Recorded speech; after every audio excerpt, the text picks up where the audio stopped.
Bonjour à tous, bienvenue devant cette vidéo de préparation à la leçon. Nous allons voir aujourd'hui les pronoms personnels compléments.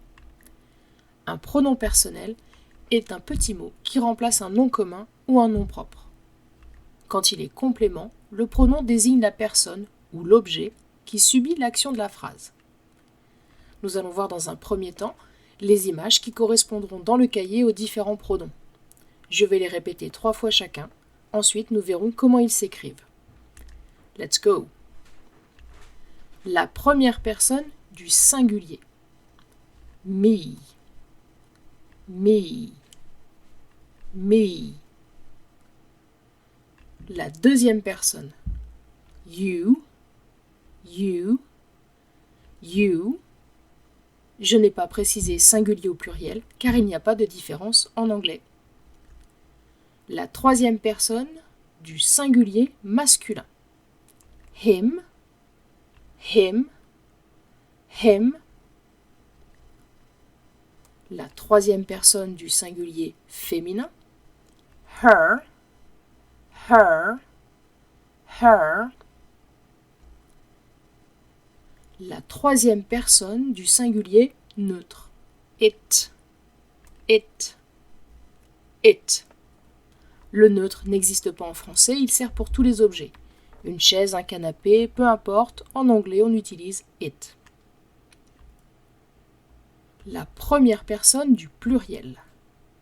Us, us, us. La troisième personne du pluriel.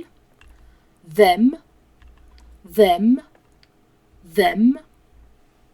Peu importe qu'il s'agisse de plusieurs garçons, de plusieurs filles, d'un mélange ou de plusieurs objets, en anglais c'est toujours them.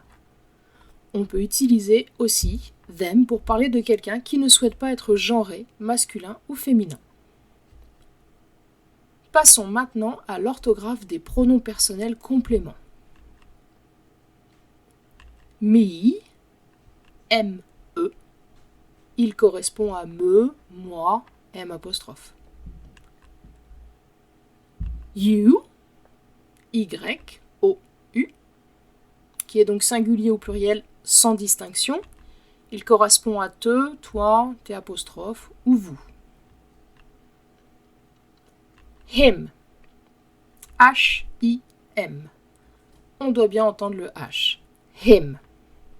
Il correspond à le, lui, parfois L'. Her. H-E-R. Encore une fois, on doit bien entendre le H. Her. Il correspond à la, lui, L' ou encore elle. It. It. Il correspond généralement soit à le ou la. Us. US. Il correspond à nous. Them, T-H-E-M, il correspond à les, eux ou elles au pluriel, ou encore à yel pour les personnes non genrées. Récapitulons. Me, you, him, her, it, us, you, them.